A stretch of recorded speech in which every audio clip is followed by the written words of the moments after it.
ಬೆಂಗಳೂರು ಅಂದ್ರೇ ಹೀಗೆ. ಇಲ್ಲಿ ಹುಟ್ಟು ಶ್ರೀಮಂತರು, ಕಡು ಬಡವರು, ಜಗಮಗಿಸೋ ದೀಪದ ಕೆಳಗೆ ಕತ್ಲು. ರಾತ್ರಿ ಆಗ್ತಿದ್ದ ಹಾಗೆ ಸೃಷ್ಟಿಯಾಗೋ ಹೊಸ ಜಗತ್ತು. ಪ್ರತಿಯೊಂದು ಘಟನೆಗಳಿಗೂ ಎರಡು ಮುಖ ಇರುತ್ತೆ. ಪ್ರತಿ ನಗುವಿನ ಹಿಂದೆನೂ ಒಂದೊಂದು ನೋವಿನ ಕತೆ ಇರುತ್ತೆ. ಕೆಲವ್ರ ಪಾಲ್ಗೆ ಈ ಜೀವನ ಕಷ್ಟ ಆದರೆ ಇನ್ನು ಕೆಲವ್ರ ಪಾಲ್ಗೆ ಇದೇ ಜೀವನ ಅಕ್ಷಯ ಪಾತ್ರೆ ಆಗಿರುತ್ತೆ.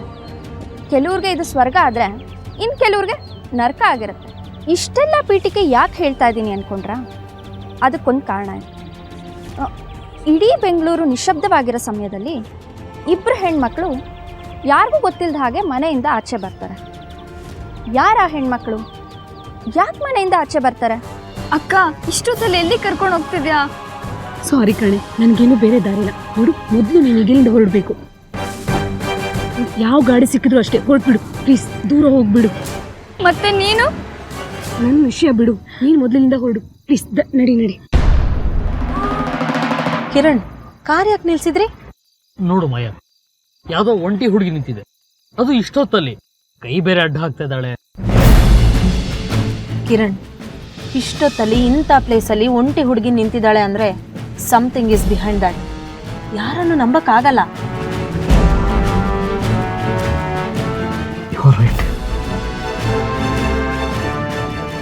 ಅಂಕಲ್ ಪ್ಲೀಸ್ ಅಂಕಲ್, ನನ್ನ ಇಲ್ಲಿಂದ ಕರ್ಕೊಂಡು ಹೋಗಿ ಅಂಕಲ್. ನಂಗೆ ತುಂಬಾ ಭಯ ಆಗ್ತಿದೆ uncle. Please uncle. Kiran, no. Aunty please aunty, ನಾನು ತುಂಬಾ ಕಷ್ಟದಲ್ಲಿದ್ದೀನಿ ಆಂಟಿ. ನಂಗಂತ ಇಲ್ಲಿ ಯಾರೂ ಇಲ್ಲ ಆಂಟಿ. ಪ್ಲೀಸ್ ನನ್ನನ್ನು ಇಲ್ಲಿಂದ ಕರ್ಕೊಂಡು ಹೋಗಿ ಪ್ಲೀಸ್. ಕರ್ಕೊಂಡು ಹೋಗೋಣ ಬಾ. ಎಲ್ಲಿ ಹೋದ್ಯೆ? ಅದು ಯಾವ ಮಾಯದಲ್ಲಿ ಹಾಳಾಗಿ ಹೋದೆ? ಟೆನ್ಷನ್ ಮಾಡ್ಕೋಬೇಡ ಬಿಡು. ಸೀನಾ ಹೋಗಿದ್ದಾನಲ್ಲ, ಹುಡ್ಕೊಂಡ್ ಬರ್ತಾನೆ. ನನಗೆ ಗೊತ್ತಿತ್ತು ಇವಳು ಒಂದಲ್ಲ ಒಂದ್ ದಿವಸ ಈ ಕೆಲಸ ಮಾಡ್ತಾಳೆ ಅಂತ ನನಗೆ ಗೊತ್ತಿತ್ತು. ಲೇ ಬಾರ ಇಲ್ಲಿ. ರಾತ್ರಿಯಿಂದ ನಿನ್ ತಂಗಿ ಕಾಣಿಸ್ತಾ ಇಲ್ಲ. ಎಲ್ಲೇ ಹೋಗಿದ್ದಾಳೆ? ನನಗೆ ಗೊತ್ತಿಲ್ಲ. ಗೊತ್ತಿಲ್ಲ ಗೊತ್ತಿಲ್ಲ ನಿನಗೆ ಗೊತ್ತಿಲ್ಲ ಹೋಗ್ತಾಳ? ಅಕ್ಕ ಬಿಡು ಬಿಡಕ್ಕ, ಟೆನ್ಷನ್ ಮಾಡ್ಕೋಬೇಡ.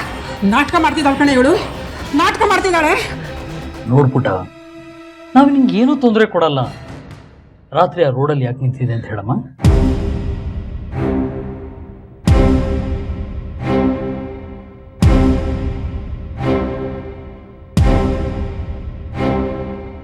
ನಿನ್ಗೇನಿಷ್ಟ?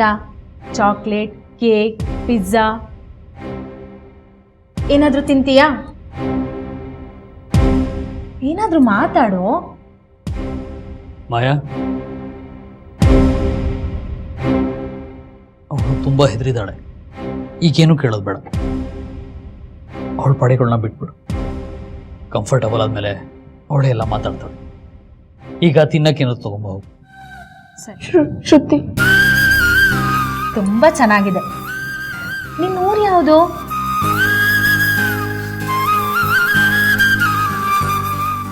ಹೌದಾ?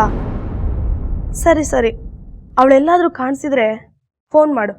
Okay bye.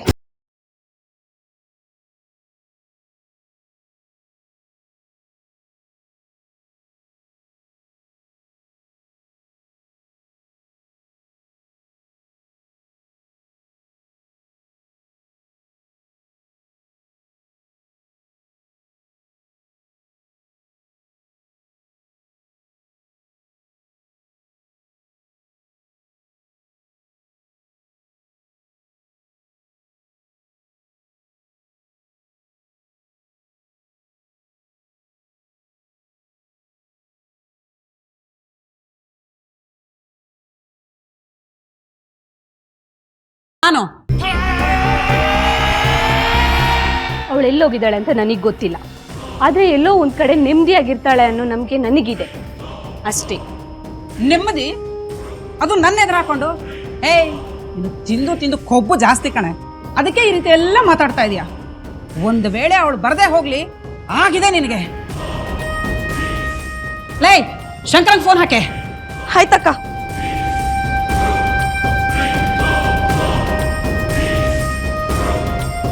ಹಲೋ ಶಂಕರ, ಎಲ್ಲಿದ್ಯಾ ನೀನು? ಇಲ್ಲ ಅಕ್ಕ ಎಷ್ಟೊಂದು ಟೆನ್ಷನ್ ಮಾಡ್ಕೊಂಡಿದ್ದಾರೆ ಗೊತ್ತಾ ಮನೆಯಲ್ಲಿ. ಏನಾಯ್ತು ಇವಾಗ?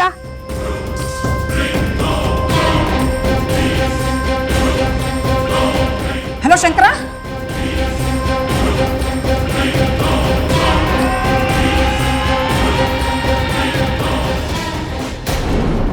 ಶ್ರುತಿ, ಶ್ರುತಿ ರೀ.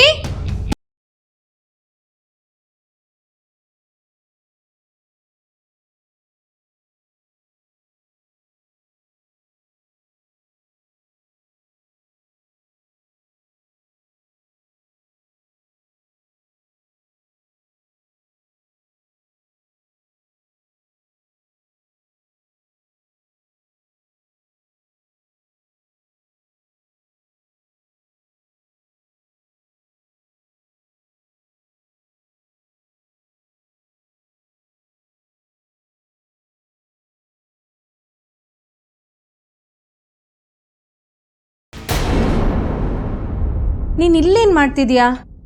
ನೀವು ನಂಗೆ ಹೊಡಿಯಲ್ಲ ತಾನೆ? ನಾನು ಯಾಕೆ ನಿನ್ಗೆ ಹೊಡಿಲಿ? ಬಾ ಬಾ ಇಲ್ಲಿ ಕೂತ್ಕೊ.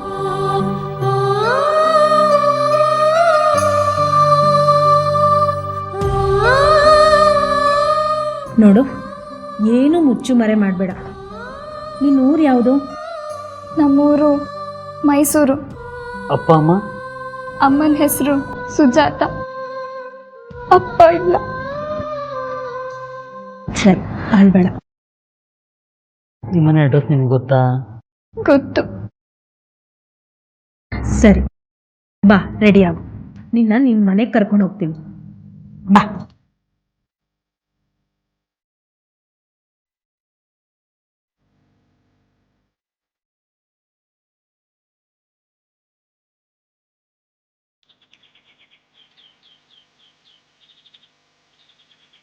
ಅಮ್ಮ, ಶ್ರುತಿ, ಯಾಕೆ ಮಾಡ್ತಿದ್ಯಾ? ಯಾಕೆ ಪುಟ್ಟಿ, ಏನಾಯ್ತು? ಶ್ವೇತಾ ಎಲ್ಲಿ?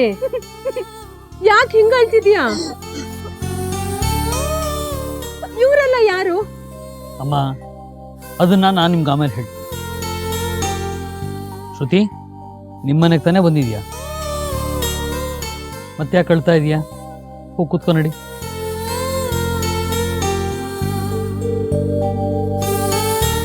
ಏನಾಯ್ತಮ್ಮ?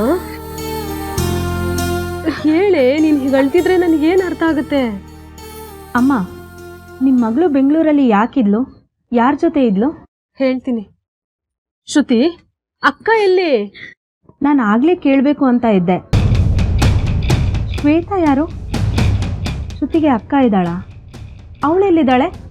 ಇವರಿಬ್ರು 6 ತಿಂಗಳಿಂದ ಬೆಂಗಳೂರಲ್ಲಿದ್ದರು. ಅಲ್ಲೇನು ಮಾಡ್ತಿದ್ದಾರೆ? ನನ್ನ ದೊಡ್ಡ ಮಗಳು ಓದಕ್ಕೆ ಅಂತ ಬೆಂಗಳೂರಿಗೆ ಹೋಗಿದ್ಲು. ಇವಳು ಅವಳ ಜೊತೆ ಹೋಗಿದ್ಲು. ಸ್ವಲ್ಪ ಬಿಡಿಸಿ ಹೇಳ್ತೀರಮ್ಮ? ನನ್ನ ದೊಡ್ಡ ಮಗಳು ಕಾಲೇಜಲ್ಲಿ ಓದಕ್ಕೆ ಅಂತ ಬೆಂಗಳೂರಿಗೆ ಹೋಗಿದ್ಲು. ನಮ್ಮ ದೂರದ ಸಂಬಂಧಿ ಒಬ್ಬರು ಅವಳು ಅಲ್ಲಿರೋಕ್ಕೆ ವ್ಯವಸ್ಥೆ ಮಾಡಿಕೊಟ್ಟಿದ್ರು. ಮೈಸೂರಲ್ಲೇ ಇಷ್ಟೊಳ್ಳೆ ಕಾಲೇಜ್ ಇರಬೇಕಾದ್ರೆ ಬೆಂಗಳೂರಿಗೆ ಯಾಕೆ ಕಳಿಸಿದ್ರಿ? ಅವಳು ಬೆಂಗಳೂರಲ್ಲೇ ಓದಬೇಕು ಅಂತ ತುಂಬ ಆಸೆ ಇಟ್ಕೊಂಡಿದ್ಲು.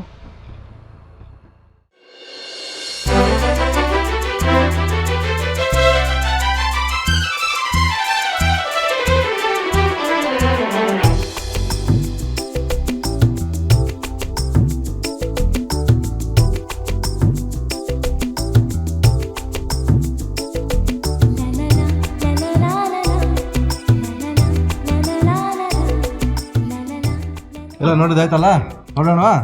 ಅಪ್ಪ, ಇವತ್ತೊಂದಿನ ಇದು ನಾಳೆ ಹೋಗೋಣವಾ? ಯಾಕೆ? ರಾತ್ರಿ ಹೊತ್ತು ಬೆಂಗಳೂರು ಹೇಗಿದೆ ಅಂತ ನೋಡಬೇಕು ಅನಿಸ್ತಿದೆ. ಬೆಂಗಳೂರಲ್ಲಿ ಒಂದಿನ ಉಳ್ಕೋಬೇಕಂದ್ರೆ ತಮಾಷೆ ಏನಮ್ಮ. ಹೋಟ್ಲಲ್ಲಿ 1000 ರೂಪಾಯಿ ಕಟ್ಬೇಕಾಗುತ್ತೆ. ಅಪ್ಪ, ನಾವು ದಿನ ಇರ್ತೀವಾ? ಇವತ್ತೊಂದಿನ ತಾನೇ? ಶ್ವೇತಾ, ಒಂದ್ಸಲ ಹೇಳಿದ್ರೆ ಅರ್ಥ ಆಗ್ತಿಲ್ವಾ? ಅಷ್ಟೊಂದು ದುಡ್ಡು ಎಲ್ಲಿಂದ ತರೋದು? ಸುಮ್ಮನೆ ನಡೀರಿ ಊರಿಗೆ. ನೀನು ಈ ಸಲ ಚೆನ್ನಾಗಿ ಓದಿ ಜಾಸ್ತಿ ಮಾರ್ಕ್ಸ್ ತಗೋ. ಮುಂದಿನ ಸಲ ನಿನ್ನ ಬೆಂಗಳೂರಲ್ಲೇ ಕಾಲೇಜ್ ಸೇರ್ತೀನಿ. ಆಗ ನೀನು ದಿನ ಬೆಂಗಳೂರು ನೋಡ್ಬೋದು. ಸರಿನಾ? ಈಗ ನಡೀರಿ.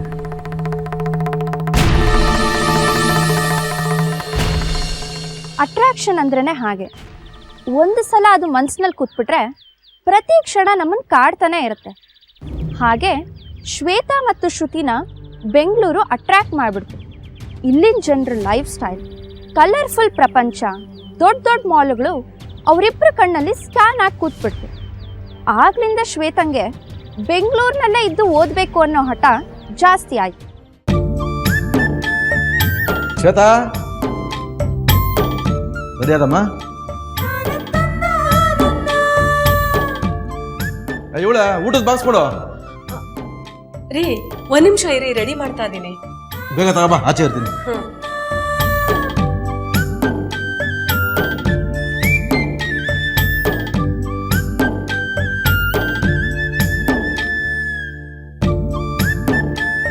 ಅಮ್ಮ ಕಾಫಿ ಕೊಡಮ್ಮ. ಶ್ರುತಿ, ನೀನಿನ್ನು ಸ್ನಾನ ಮಾಡಿ ರೆಡಿ ಆಗಿಲ್ವೇನೆ? ಕಾಲೇಜಿಗೆ ಟೈಮ್ ಆಗಲ್ವಾ? ನಮ್ ಕಾಲೇಜ್ ರಜಾ ಅಮ್ಮ ಇವತ್ತು. ಯಾಕೆ? ನಮ್ ಕ್ಲಾಸ್ ಲೆಕ್ಚರರ್ದು ಮದ್ವೆ ಅಂತೆ, ಅದಕ್ಕೆ ರಜಾ ಕೊಟ್ಟಿದ್ದಾರೆ. ಓ ಹೌದಾ? ಹಾಗಿದ್ರೆ ಮುಖ ತೊಳ್ಕೊಂಡ್ ಬಾ, ಹೋಗು, ತಿಂಡಿ ತಿನ್ನಿವಂತೆ. ಸರಿ ಅಮ್ಮ.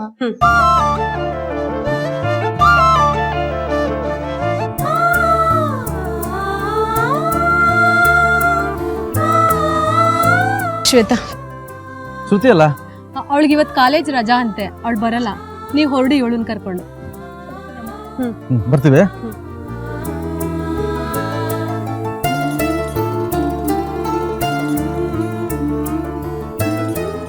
ಅಯ್ಯೋ ಅಪ್ಪ ಹೊಟ್ಟೆ ಹೋಯ್ತು. ಟೈಮ್ ಆಯ್ತು ಅಂತ ಹೋದ್ರು. ಯಾಕೋ ಕಂದ? ನಾನು ಅಪ್ಪನ ಕೆಲ್ಸದ ಜಾಗಕ್ಕೆ ಹೋಗೋಣ ಅಂತಿದ್ದೆ, ಈ ಅಪ್ಪ ನೋಡಿದ್ರೆ ಬಿಟ್ಬಿಟ್ಟು ಹೊಟ್ಟೆ ಹೋಯ್ತು. ಸರಿ ಸರಿ, ಬಾ ತಿಂಡಿ ಕೊಡ್ತೀನಿ.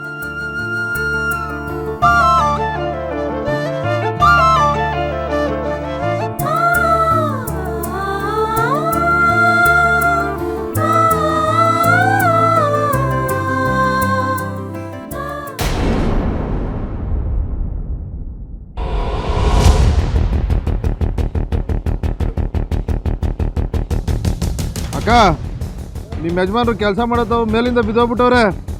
ನಾವು ಹಾಸ್ಪಿಟ್ಲಿಗೆ ಕರ್ಕೊಂಡು ಹೋಗ್ತಾ ಇದ್ದೀವಿ. ನೀವು ಹಾಸ್ಪಿಟ್ಲಿಗೆ ಬಂದ್ಬಿಡಿ, ಉನ್ನಕ್ಕ ಅಲ್ಲಿಗೆ ಬಂದ್ಬಿಡಿ.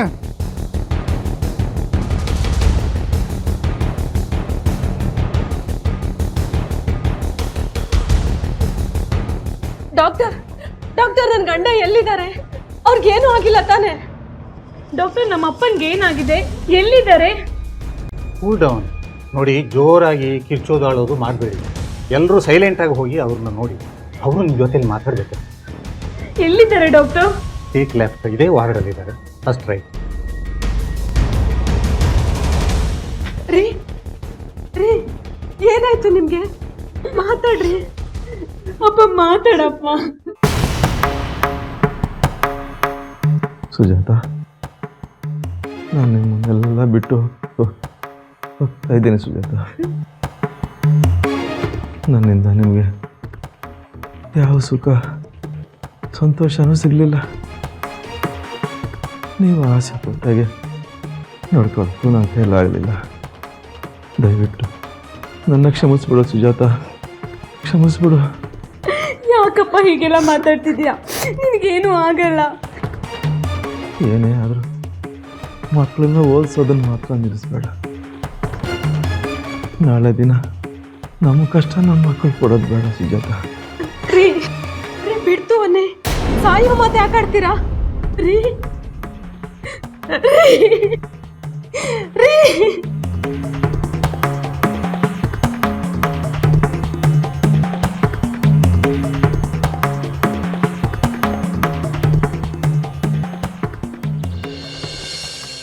ಬಡತನ ಇದ್ರೂ ಆ ಮನೆಯಲ್ಲಿ ಪ್ರೀತಿಗೇನು ಕೊರತೆ ಇರಲಿಲ್ಲ.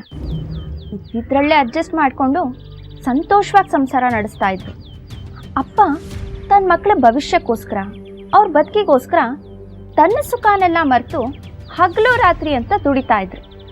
ಅಮ್ಮನೂ ಅಷ್ಟೆ. ಬಡತನಕ್ಕೆ ಅಸೂಯಾಗಷ್ಟು ಪ್ರೀತಿ ಆ ಮನೆಯಲ್ಲಿತ್ತು. ಆದರೆ ಆ ಮನೆಯವ್ರ ನೆಮ್ಮದಿ ಸಂತೋಷನ ಆ ವಿಧಿ ಸಹಿಸಕ್ಕಾಗಲಿಲ್ಲ ಅನ್ಸುತ್ತೆ. ಅದಕ್ಕೆ ಆ ದೇವರು ಇಂಥದ್ದೊಂದು ಘಟನೆನ ಸೃಷ್ಟಿ ಮಾಡೇ ಬಿಟ್ಟ. ಮುಂದೇನು?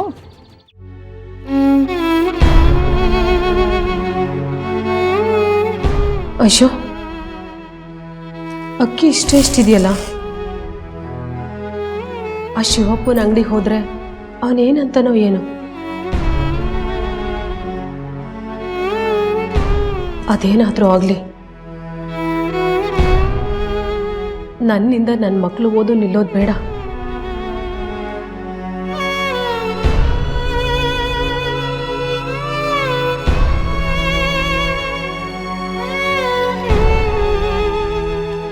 ಶ್ವೇತಾ, ಅಂಗಡಿಗೆ ಹೋಗಿ ಬರ್ತೀನಮ್ಮ. ಸರಿ.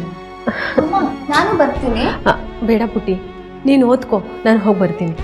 ಸರಿ.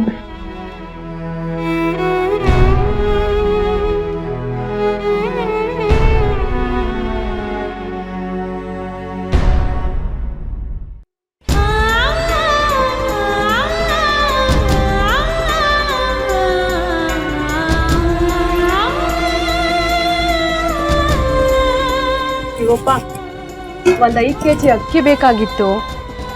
2 ತಿಂಗಳು ಬಾಕಿನೇ ಕೊಟ್ಟಿಲ್ಲ ನೀವು, ಮತ್ತೆ ಕೊಡಬೇಕಾ? ಇಲ್ಲ ಅಕ್ಕ, ನೀವು ಮೊದಲು ಹಳೆ ಸಾಲ ತೀರಿಸಿ ಆಮೇಲೆ ಕೊಡ್ತೀವಿ. ನಮ್ಮ ಮನೆ ಪರಿಸ್ಥಿತಿ ನಿಮಗೆ ಗೊತ್ತಲ್ಲ ಶಿವಪ್ಪ. 1 ತಿಂಗಳು ತಡ್ಕೊಳ್ಳಿ, ಹಳೆ ಬಾಕಿ ಎಲ್ಲ ಕೊಟ್ಬಿಡ್ತೀನಿ. ಮನೇಲಿ ಓದೋ ಮಕ್ಕಳಿದ್ದಾರೆ, ನೀವು ಇವಾಗ ಅಕ್ಕಿ ಕೊಟ್ಟಿಲ್ಲ ಅಂದರೆ ಅವರು ಉಪವಾಸ ಮನಿಕೋಬೇಕು. ಕಷ್ಟ ಅಂತ ಹೇಳ್ಕೊಂಡು ಬಂದವ್ರಿಗೆಲ್ಲ ನಾನು ದಾನ ಮಾಡ್ಕೊಂಡಿದ್ರೆ ಅಂಗಡಿ ಬಾಗ್ಲಾಕೊಂಡು ಹೋಗ್ಬೇಕಾಗುತ್ತೆ. ಕೊಡಲ್ಲ, ಹೋಗಿ. ಅವ್ರು ಎಷ್ಟಪ್ಪ ಕೊಡಬೇಕು ನಿಂಗೆ? ಯಾಕೆ ನೀವು ಕೊಡ್ತೀರಾ? ನೀನು ಮೊದಲು ಹೇಳು. 3800 ರೂಪಾಯಿ ಕೊಡಬೇಕು. ಅಷ್ಟೇ ತಾನೇ? ತಗೋ, ಇದರಲ್ಲಿ ನಿನ್ನ ಹಳೆ ಬಾಕಿನ ಜಮಾ ಮಾಡಿಕೊಂಡು ಅವ್ರಿಗೆ ಈ ತಿಂಗಳಿಗೆ ಆಗೋಷ್ಟು ರೇಷನ್ ಕೊಡು. ಇದಪ್ಪ ಗತ್ತು ಅಂದರೆ. ಅಕ್ಕ ಏನು ಬೇಕು ಹೇಳಕ್ಕ, ಕಟ್ಕೊಡ್ತೀನಿ. ಅಲ್ಲ, ನೀವು ಯಾರು ಅಂತ ಗೊತ್ತಾಗ್ಲಿಲ್ಲ. ಅದನ್ನ ಇಲ್ಲಿ ಮಾತಾಡೋದು ಬೇಡ, ನಿಧಾನವಾಗಿ ನಿಮ್ಮ ಮನೇಲಿ ಹೋಗಿ ಮಾತಾಡೋಣ. ನೀವು ಮೊದಲು ರೇಷನ್ ತಗೊಳ್ಳಿ, ನಡೀರಿ.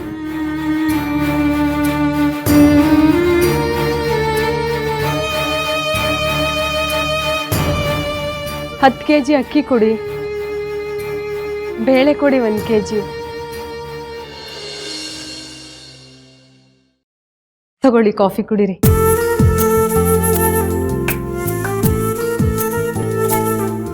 ನಮ್ಮವರು ಅನ್ಸ್ಕೊಂಡವರು ನಮ್ಮ ಕಷ್ಟಕ್ಕೆ ಯಾರು ಮುಂದೆ ಬರಲೇ ಇಲ್ಲ. ನಿಮ್ಮ ಅಜ್ಜಿನೂ ನನ್ನ ಗಂಡನ ಅಜ್ಜಿನೂ ಅಕ್ಕ ತಂಗಿರು ಅಂತ ಹೇಳ್ತಿದ್ದೀರಾ. ನೀವು ಬಂದು ನಮ್ಮ ಕಷ್ಟಕ್ಕಾದ್ರಿ. ನಮ್ಮವರು ಅನ್ಸ್ಕೊಂಡ್ಮೇಲೆ ನಾವು ಅಷ್ಟು ಮಾಡದೇ ಇದ್ರೆ ಹೇಗೆ ಹೇಳಿ? ಅಂದಹಾಗೆ ಮಕ್ಕಳೇನು ಓದ್ತಿದ್ದಾರೆ? ಇವಳು ನನ್ನ ದೊಡ್ಡ ಮಗಳು ಶ್ವೇತಾ ಅಂತ ಡಿಗ್ರಿ ಓದ್ತಿದ್ದಾಳೆ. ಅವಳು ನನ್ನ 2ನೇ ಮಗಳು ಶ್ರುತಿ ಅಂತ ಫಸ್ಟ್ PUC ಓದ್ತಿದ್ದಾಳೆ. ಇವ್ರನ್ನ ತುಂಬ ಜಾಸ್ತಿ ಓದಿಸ್ಬೇಕು ಅಂತ ಇವ್ರ ತಂದೆಗೆ ತುಂಬ ಆಸೆ ಇತ್ತು. ಆದರೆ ಹೀಗೆಲ್ಲ ಆಗೋಯ್ತು. ಮುಂದೆ ಏನು ಮಾಡಬೇಕು ಅಂತ ಗೊತ್ತಾಗ್ತಿಲ್ಲ. ನೀವೇನು ಯೋಚನೆ ಮಾಡಬೇಡಿ, ನಿಮ್ಮ ಮಕ್ಕಳನ್ನ ಮುಂದಕ್ಕೆ ನಾನು ಓದಿಸ್ತೀನಿ. ಆಂಟಿ, ನೀವು ಓದಿಸ್ತೀರಾ? ನೋಡು, ನಿನಗೆ ಓದೋಕೆ ಇಷ್ಟೊಂದು ಆಸಕ್ತಿ ಇದೆ ಅಂದಮೇಲೆ ನಾನು ಸಹಾಯ ಮಾಡೋದ್ರಲ್ಲೂ ಒಂದು ಅರ್ಥ ಇರುತ್ತಲ್ವಾ? ಈಗೆಲ್ಲ ಬೆಂಗಳೂರಲ್ಲಿ ಕೆಲಸ ಮಾಡ್ಕೊಂಡೇ ಓದ್ತಿದ್ದಾರೆ. ನೀನು ಏನಾದರೂ ಕೆಲಸ ಮಾಡ್ಕೊಂಡು ಓದಿವಂತೆ? ನೀವು ನಮ್ಮ ಪಾಲ್ಗೆ ದೇವ್ರ ಥರ ಬಂದಿದ್ದೀರಾ. ಅಯ್ಯೋ, ಇರಲಿ ಬಿಡಿ, ನಾನು ಈ ಥರ ತುಂಬ ಹೆಣ್ಮಕ್ಳಿಗೆ ಸಹಾಯ ಮಾಡಿದ್ದೀನಿ. ನೀವು ನಿಶ್ಚಿಂತೆಯಿಂದ ನಿಮ್ಮ ಮಕ್ಕಳನ್ನ ಜೊತೆ ಕಳಿಸ್ಕೊಡಿ. ಮುಂದಿಂದೆಲ್ಲ ನಾನು ನೋಡ್ಕೋತೀನಿ. ಏನು ಶ್ವೇತಾ, ಬರ್ತೀರಾ ನನ್ನ ಜೊತೆ? ಬರ್ತೀವಿ ಆಂಟಿ, ತುಂಬ ಥ್ಯಾಂಕ್ಸ್.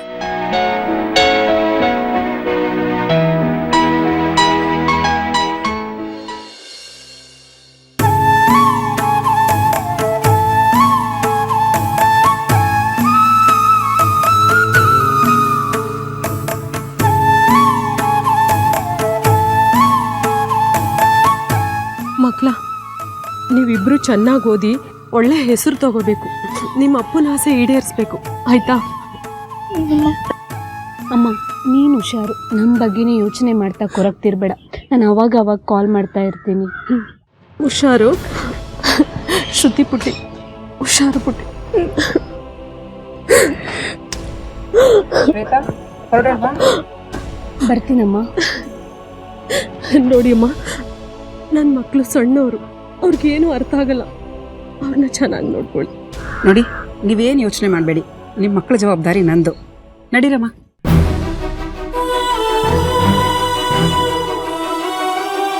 ಹುಷಾರು.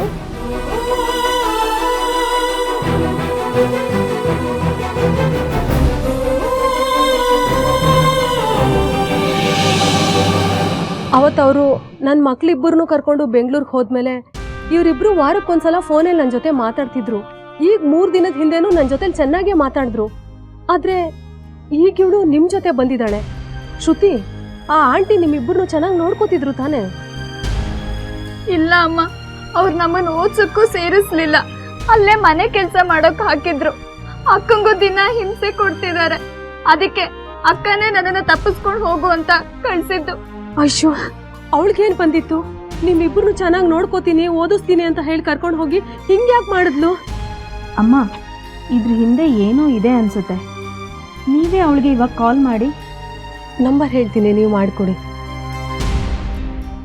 99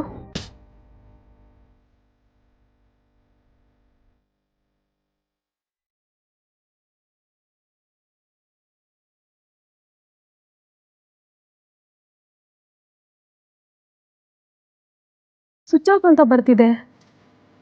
ಅವ್ರ ಅಡ್ರೆಸ್ ಏನಾದ್ರು ಇದೆಯಾ? ನಮ್ಮ ಯಜಮಾನ್ರು ಅವ್ರ ಸಂಬಂಧಿಕರು ಫೋನ್ ನಂಬರು ಅಡ್ರೆಸ್ಸು ಎಲ್ಲ ಒಂದು ಕಡೆ ಬರೆದಿಡ್ತಿದ್ರು. ನೋಡ್ತೀನಿ.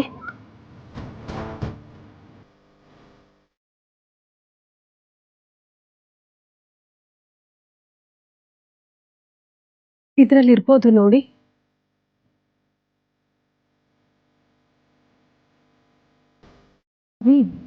ಇದೆ ಅನ್ಸುತ್ತೆ. ಇರ್ಬೋದು.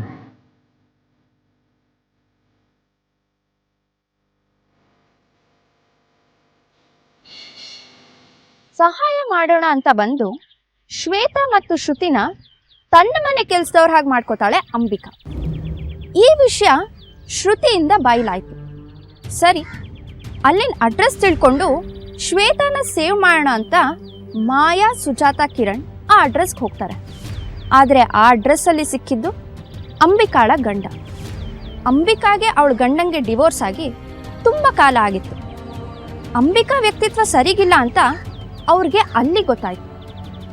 ಈ ವಿಷಯನ ಪೊಲೀಸ್ ಅವ್ರಿಗೆ ತಿಳಿಸೋಣ ಅಂತ ಮಾಯಾ, ಸುಜಾತ, ಕಿರಣ್ ನಿರ್ಧಾರ ಮಾಡ್ತಾರೆ.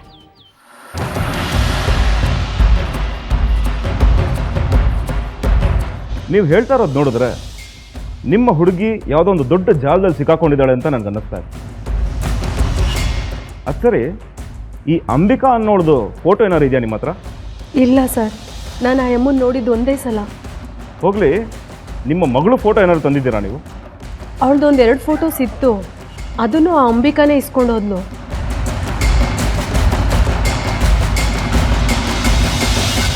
ಅಲ್ಲ ರೀ, ಒಂದೇ ಒಂದು ಫೋಟೋ ಇಟ್ಕೊಳಕ್ಕಾಗಲ್ವಾ ನಿಮಗೆ? ನೋಡು ಪುಟಿ, ನಿನಗೆ ಹಿಂಸೆ ಕೊಟ್ರಲ್ಲ, ಅವ್ರದ್ದು ಫೋಟೋ ಏನಾದ್ರು ತೋರಿಸಿದ್ರೆ ನೀನು ಗುರ್ತಿಡಿತೀಯ ಅವ್ರನ್ನ? Very good. ರೇ ಶಂಕರ್, ಆ ಮಾರ್ಕೆಟ್ ಡೀಲಿಂಗ್ದು ಫೈಲ್ ತೊಗೊಂಡು ಬಂದರು.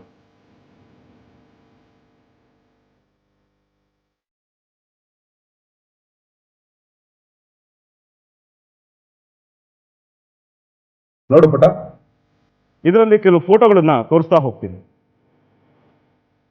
ಇದರಲ್ಲಿ ನೀನು ಯಾರಾದ್ರೂ ಗುರ್ತಿಡಿದ್ರೆ ನೀನನ್ನು ಹೇಳಿದೆ. Okay?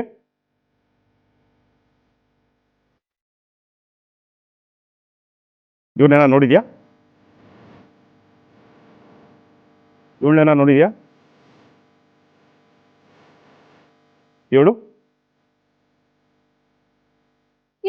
ಇವ್ಳೇ sir Deepa. Very good.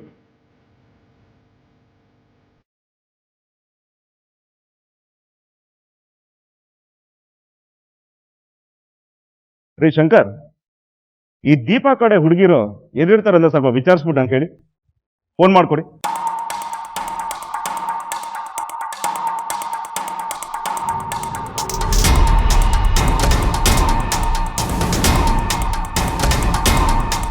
Hello hello, code number 95. ಹೇಳಿ. ಯಾವುದಾದ್ರೂ ಹೊಸ ಮಾಲ್ ಇದೆಯಾ? ಹೊಸ ಮಾಲೇನು ದಿನಾ ಬರ್ತಿರ್ತವೆ ನಮ್ಮ ಹತ್ರ. ಸ್ಪಾಟ್ ಮಾರ್ಕೆಟ್ ಹತ್ರ ಕಾಶ್ಮೀರಿ ಲಾಡ್ಜ್ ಇದೆಯಲ್ಲ, ಅಲ್ಲಿಗೆ ಬನ್ನಿ. ಓಕೆ, ನಾನು ಅಲ್ಲಿ ಬಂದು ಕಾಲ್ ಮಾಡ್ತೀನಿ. ರೀ ಶಂಕರ್, ನಾವಲ್ಲಿ ಹೋದರೆ ಇವ್ರ ಕಡೆ ಹುಡುಗಿ ನಮ್ಗಲ್ಲಿ ಸಿಗ್ಬೋದು. ನಡೀರಿ, ನಾವೇ ವಿಚಾರಿಸ್ಕೊಂಡು ಬರೋಣ. ನೀವೆಲ್ಲ ಇಲ್ಲೇ ಇರಿ, ನಾವು ಹೊಟ್ಟು ಬರ್ತೀವಿ.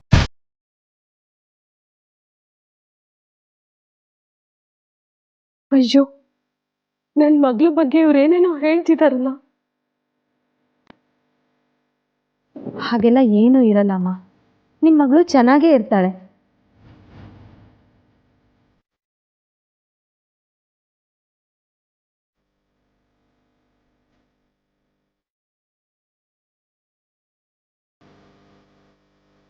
ಓಕೆ ಒಳಗಡೆ. ದೀಪಾಳ ನೆಟ್ವರ್ಕ್ನ ಕಂಡು ಹಿಡಿದ ಪೊಲೀಸ್ನವರು ಲಾಡ್ಜ್ನ ರೈಡ್ ಮಾಡ್ತಾರೆ. ಅಲ್ಲಿದ್ದವ್ರನ್ನೆಲ್ಲ ಸ್ಟೇಷನ್ಗೆ ಕರ್ಕೊಂಡು ಹೋಗ್ತಾರೆ. ಶ್ವೇತಾ ಕೂಡ ಅಲ್ಲಿರ್ತಾಳೆ. ಆದರೆ ಸ್ಪಾಟಲ್ಲಿ ಅಂಬಿಕಾ ಮತ್ತು ದೀಪಾ ಇರೋದಿಲ್ಲ. ಇತ್ತ ಮಗಳಿಗೋಸ್ಕರ ಸ್ಟೇಷನ್ನಲ್ಲಿ ಕಾಯ್ತಾ ಕೂತಿದ್ದ ಸುಜಾತಾಗೆ ತನ್ನ ಮಗಳು ಇಂಥ ಜಾಲದಲ್ಲಿ ಸಿಕ್ಕಾಕೊಂಡಿದ್ದಾಳೆ ಅಂತ ಗೊತ್ತಾಗಿ ದುಃಖದ ಕಟ್ಟೆ ಒಡೆದು ಹೋಗುತ್ತೆ. ತನ್ನ ಮಗಳು ವೇಶ್ಯರ ಸಾಲಲ್ಲಿ ನಿಂತಿರೋದನ್ನ ನೋಡಿ ಯಾವ ತಾಯಿ ಹೃದಯ ಸಹಿಸುತ್ತೆ ನೀವೇ ಹೇಳಿ. ಇಷ್ಟೆಲ್ಲ ಆದಮೇಲೆ ಇನ್ಸ್ಪೆಕ್ಟ್ರು ಶ್ವೇತಾಳ ಹತ್ರ ನಡೆದಿರೋ ವಿಚಾರನ ತಿಳ್ಕೊಳ್ಳೋಕ್ಕೆ ಪ್ರಯತ್ನ ಪಟ್ಟರು. ಆದರೆ ಶ್ವೇತಾ ಹೇಳೋ ಪ್ರಕಾರ ಅಂಬಿಕಾ ಒಂದಷ್ಟು ದಿನ ಶ್ವೇತಾನ ತುಂಬ ಚೆನ್ನಾಗಿ ನೋಡ್ಕೊಂಡ್ಳು. ಕಲರ್ ಬಟ್ಟೆ ಕೊಡ್ಸೋದೇನು, ದೊಡ್ಡ ದೊಡ್ಡ ಮಾಲ್ ಸುತ್ತಾಡ್ಸೋದೇನು, ಒಟ್ನಲ್ಲಿ ಅಂಬಿಕಾ ಶ್ವೇತಾಗೆ ರಂಗರಂಗಿನ ಪ್ರಪಂಚದ ಹುಚ್ಚು ಹಿಡ್ಸೇ ಬಿಟ್ಟಿದ್ಲು.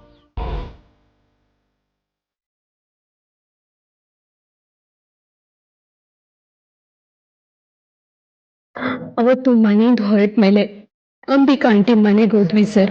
ಅಲ್ಲಿ ನಮ್ಮಂತೆ ಸುಮಾರು ಹುಡುಗಿರಿದ್ರು. ಆಂಟಿ ಒಂದೇ ದಿನ ಬ್ಯಾಂಗ್ಳೂರ್ ಇಡೀ ಸುತ್ತಾಡಿಸಿದ್ರು, ಹೋಟೆಲ್ಗಳಿಗೆ ಕರ್ಕೊಂಡೋದ್ರು, ಬಟ್ಟೆಗಳನ್ನ ಕೊಡ್ಸಿದ್ರು. ನನಗೆ ತುಂಬಾ ಖುಷಿ ಆಯ್ತು. ಆದ್ರೆ ಆ ಖುಷಿ ಬರೋ ದಿನ ಮಾತ್ರ ಆಗಿತ್ತು. ಅವತ್ತೊಂದಿನ ಒಂದು ದೊಡ್ಡ ಮನೆಗೆ ಕರ್ಕೊಂಡೋದ್ರು. ಅಲ್ಲಿ ನಮ್ಮಂತೆ ಸುಮಾರು ಹುಡುಗಿರಿದ್ರು. ಮೇಕಪ್ಗಳನ್ನ ಹಾಕೊಂಡು ವಯ್ಯಾರದಿಂದ ಇದ್ರು ಸರ್.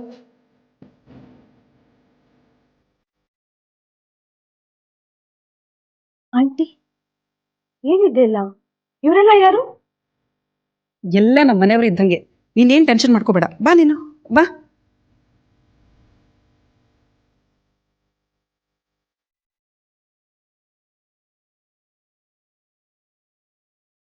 ಇವಳು ಕೀರ್ತನ, ಅವಳು Kavya. Hi babies, come here. ಇವಳು ಕಾವ್ಯ, ಅವಳು ಸ್ವೀಟಿ, ಅವಳು ಪಿಂಕಿ, ಮತ್ತೆ ಇವಳು ನನ್ನ best friend Deepa. Hi, so sweet of you.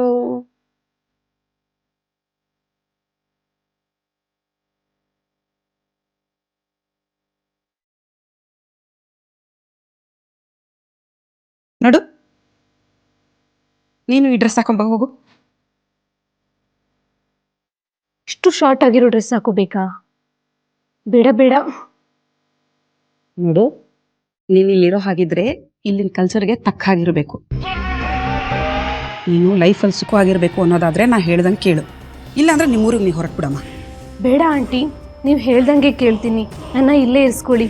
ನಾನು ಚೆನ್ನಾಗಿ ಓದಬೇಕು. Good girl. ಇವಾಗ ಈ ಡ್ರೆಸ್ ಒಂದೊಂದೇ ಹಾಕೋ ಬಾ. ಹಲೋ ಬಾಸ್, ಒಂದು ಹೊಸ ಹುಡುಗಿ ಫೋಟೋ ಕಳಿಸ್ತೀನಿ ನೋಡಿ. ಫ್ರೆಶ್ ಮಾಲು, ಬಿಟ್ಟರೆ ಸಿಗಲ್ಲ. ನೋಡಿ ನೋಡಿ. ಅಕ್ಕ, ಒಳ್ಳೆ ಅಕ್ಕಿನೇ ಆರಿಸ್ಕೊಂಬಂದಿದ್ಯಾ, ಸೂಪರ್.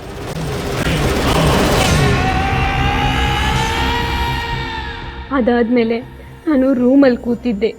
ಅವಾಗ ಒಬ್ಬ ವ್ಯಕ್ತಿ ಬಂದು ನನ್ನ ಮುಟ್ಟಕ್ಕೆ ಪ್ರಯತ್ನ ಪಟ್ಟ. ಅವಾಗ ಗೊತ್ತಾಗಿದ್ದು ನಾನೊಂದು ವೇಶ್ಯಾಜಾಲದಲ್ಲಿ ಸಿಕ್ಕಾಕೊಂಡಿದ್ದೀನಿ ಅಂತ.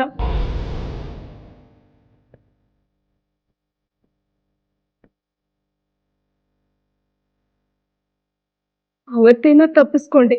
ಆದ್ರೆ ಅದೇ ರೀತಿ ದಿನಕ್ಕೊಬ್ಬೊಬ್ರು ಬರ್ತಾ ಇದ್ರು. ಅವ್ರ ಜೊತೆ ಎಲ್ಲ ಜಗಳ ಗುದ್ದಾಡಿ ಆಚೆ ಕಳಿಸ್ತಾ ಇದ್ದೆ. ಅವಾಗೆಲ್ಲ ಅಂಬಿಕಾ ಆಂಟಿ ನನಗೆ ತುಂಬಾ ಹೊಡೆಯೋರು.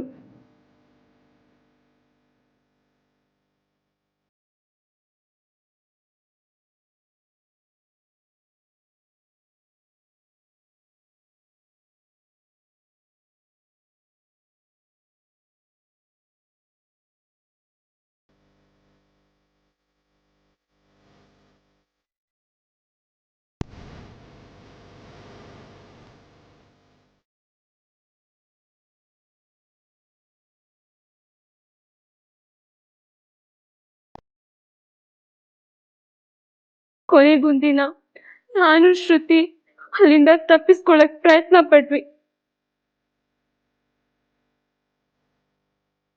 ಆದ್ರೆ ಅವರು ಮತ್ತೆ ನಮ್ನ ಹಿಡ್ಕೊಂಡ್ ಬಂದ್ರು.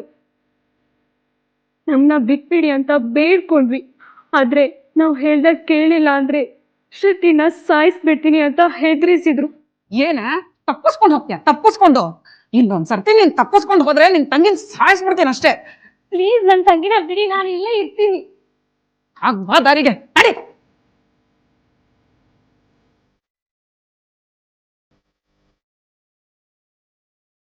ಅವರು ಹೆದರಿಸಿ ನನ್ನ ಅವ್ರ ವ್ಯವಹಾರಕ್ಕೆ ಬೆಳೆಸ್ಕೊಂಡ್ಬಿಟ್ರು.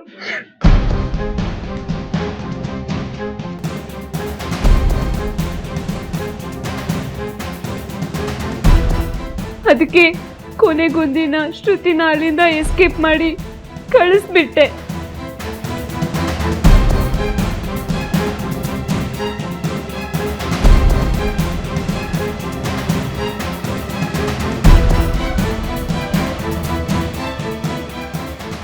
ಸಹಾಯ ಮಾಡೋ ನೆಪದಲ್ಲಿ ಬಂದು ನನ್ನ ಲೈಫ್ನೇ ಹಾಳು ಮಾಡಿಬಿಟ್ಲು ಸರ್. ಅವಳನ್ನ ಮಾತ್ರ ಸುಮ್ಮನೆ ಬಿಡಬೇಡಿ. ಇಷ್ಟೆಲ್ಲ ಮಾಡಿರೋಳನ್ನ ಸುಮ್ಮನೆ ಬಿಡೋಕ್ಕಾಗತ್ತಾ? ಇನ್ನೂ ಅದೆಷ್ಟು ಜನ ಹುಡುಗಿರ ಜೀವನನ ಹಾಳು ಮಾಡಿದೋಳು ಅವಳು. ಆಕೆ ನಂಬರ್ ಏನಾರು ಇದೆಯಾ? ಇದೆ ಸರ್. ಹೇಳಿ.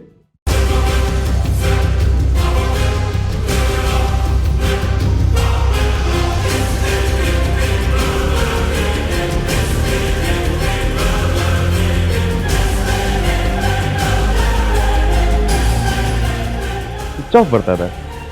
ರೀ ಶಂಕರ್, ಈ ನಂಬರ್ ಸ್ವಿಚ್ ಆಫ್ ಬರ್ತಾ ಇದೆ. ಬನ್ನಿ ನಾವೇ ಅಲ್ಲೋಗಿ ವಿಚಾರಿಸೋಣ. ನೀವು ಬನ್ನಿ ನಮ್ಮ ಜೊತೆ.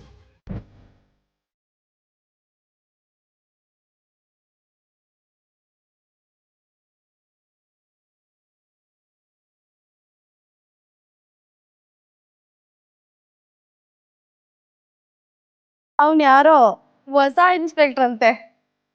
ಅವನ್ಗೆ ನಮ್ ಬಗ್ಗೆ ಏನೂ ಗೊತ್ತಿಲ್ಲ, ಆಗಾಗ ರೈಡ್ ಮಾಡ್ಬಿಟ್ಟಿದ್ದಾನೆ. ಅವನಿಗೆ ನಾವ್ ಯಾರು ಅಂತ ಒಂದ್ಸರ್ತಿ ತೋರಿಸ್ಬೇಕು. ಈ ಹೆಣ್ಣಿನ ಮುಂದೆ ಸೋಲ್ದೇ ಇರೋ ಗಂಡು ಈ ಪ್ರಪಂಚದಲ್ಲಿ ಯಾರೂ ಇಲ್ಲ. ಎಲ್ಲರೂ ಹಾಗೆ ಇರೋದಿಲ್ಲ, ನಮ್ಮಂತವ್ರು ಇರ್ತೀವಿ. ಓ ಇನ್ಸ್ಪೆಕ್ಟರ್, ನೀವೇನಿಲ್ಲಿ?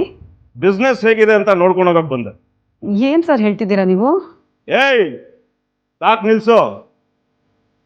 ನಿನ್ ಕಡೆ ಹುಡುಗಿರೆಲ್ಲ ನನ್ನ ಕಸ್ಟಡಿಲಿದ್ದಾರೆ. ಈ ನಾಟಕದ ಮಾತೆಲ್ಲ ಆಡಿದ್ರೆ ನನ್ನ ಹತ್ರ ಏನು ಯೂಸ್ ಇಲ್ಲ.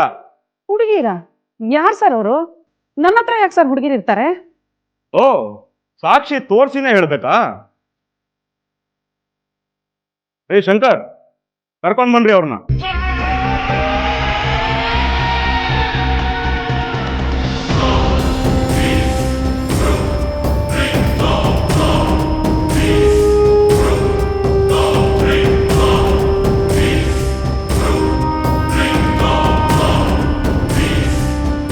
ಈಕೆ ಯಾರು ಅಂತ ನಿಮಗೆ ಗೊತ್ತಾ?